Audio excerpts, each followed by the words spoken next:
India Company of the rise of empire, of 2 world wars when Bengali sailors like Shamsul worked and died in the bellies of the merchant navy ships, and it's a story of the abandonment of the imperial project. It's the story too of Britain's imperial docks in East London, where the ships of the East India Company embarked from and sailors disembarked. It's the story of the post-war labour shortage, of the migration of peoples from the subcontinent to work in the cotton mills, the steel industries, and the sweatshops. It's the story too of the seemingly endless, unending struggle against racism. It's the story of deindustrialization. It's the story of the rise of multicultural Britain. And of course, it's the story of chicken tikka masala. So these stories are our story. And what we're hoping is that this website will bring some of these stories to life for a new generation of British young people, whatever their background or their heritage. That it will encourage them to consider how far we've come, literally and symbolically. The website will go live in the new year, probably in February. So we've started putting stuff on, but it's not complete. And we'll be launching the education pack that goes with that shortly afterwards. And I hope you've probably seen the flyers. I hope that you'll take the time to check out the website at some point and explore for yourselves some of the extraordinary lives of very ordinary people. Thank you.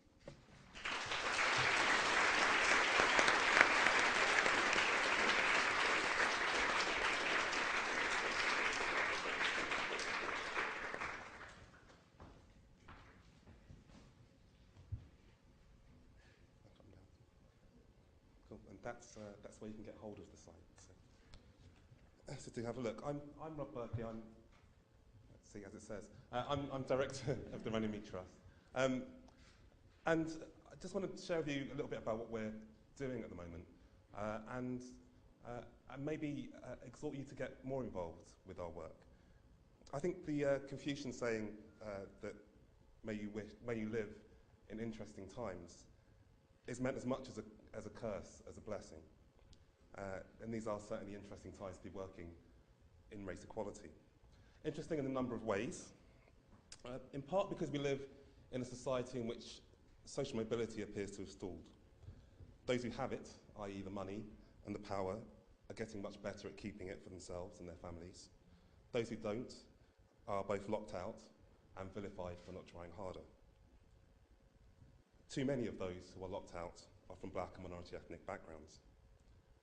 These are interesting times as the racist far right enjoys electoral success it's not enjoyed for many years. Interesting times as we herald breakthroughs for many black and minority ethnic people, from FTSE 100 CEOs to winning reality TV popularity contests to gaining parliamentary seats. Yet we still see so many minority ethnic people living in poverty, socially excluded and alienated.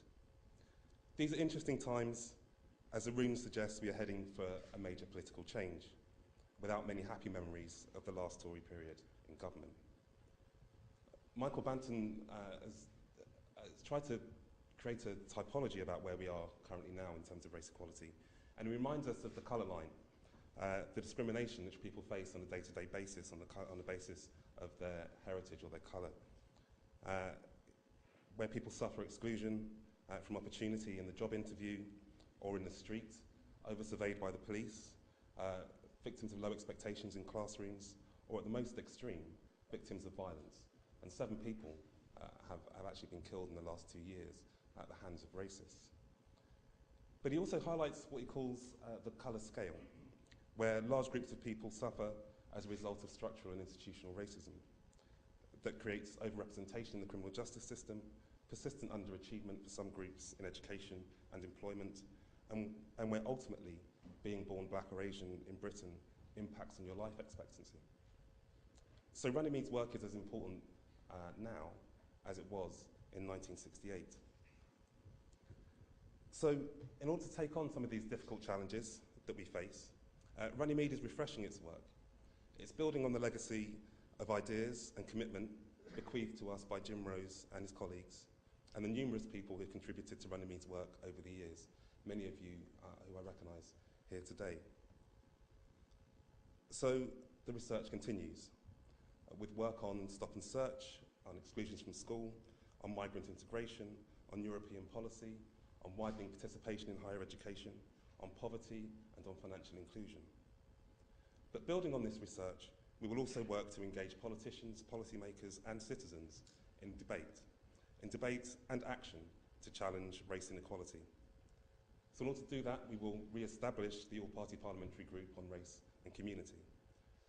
We will continue to build curriculum resources like Bangla Stories and the Real Histories Directory so that young people can gain access to finding out more about the diversity of the society in which they live.